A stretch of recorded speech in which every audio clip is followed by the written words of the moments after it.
सज्जनों ध्यान देना, पाप क्यों होगा? जब हम भगवान का इस जो हमारा जो शरीर है, ये कोष है, इस पे 7 कोष है। ये विज्ञान का विषय है, ध्यान से सुनना।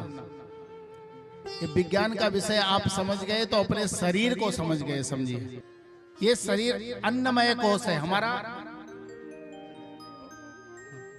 ये शरीर क्या है? हमारा अन्नमय कोष। और इस अन्नमय कोष को, ये शरीर अन्न से अगर कुछ दिन ना खाओ तो लोग कहेंगे भैया बीमारी लग गई क्या? और इसको चलाता कौन है? बोले प्राणमय कोष।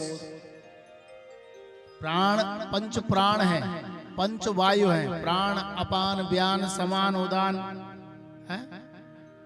ये प्राणमय कोष इस अन्नमय कोष को चलाता है।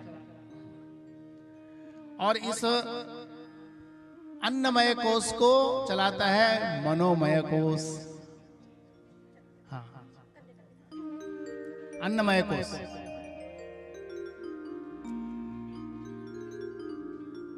मनोमय कोष और मनोमय कोष जब मन में हमारे विचार आते हैं साधना के, तो तब होता है फिर जो है विज्ञानमय कोष। विज्ञान शब्द जो है संस्कृत का है सज्जनों। विज्ञान मतलब विशेष ज्ञान। और विज्ञानमय कोष से ऊपर हम उठते हैं तो उसके बाद आता है आनंदमय कोष। जो सच्चा आनंद है, हमें पता चलता है कि भैया आनंद क्या चीज है। हम लोग तो सुख साधन जो हमें मिल जाते हैं, भौतिक साधन, इन्हीं में आनंद समझते हैं। लेकिन सज्जनों वास्तविक रूप में ये आनंद है ही नहीं।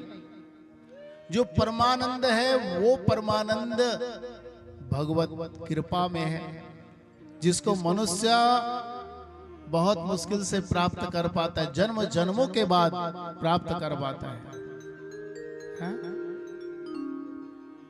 और कहा कि अगर मनुष्य इतने ध्यान से भगवान का ध्यान न कर पाए और अगर भगवान का भी नाम जप ले, भगवान की कथा को सुन ले, तो उसको पुण्य मिल जाता है। देखो, ज्ञान, योग और भक्ति।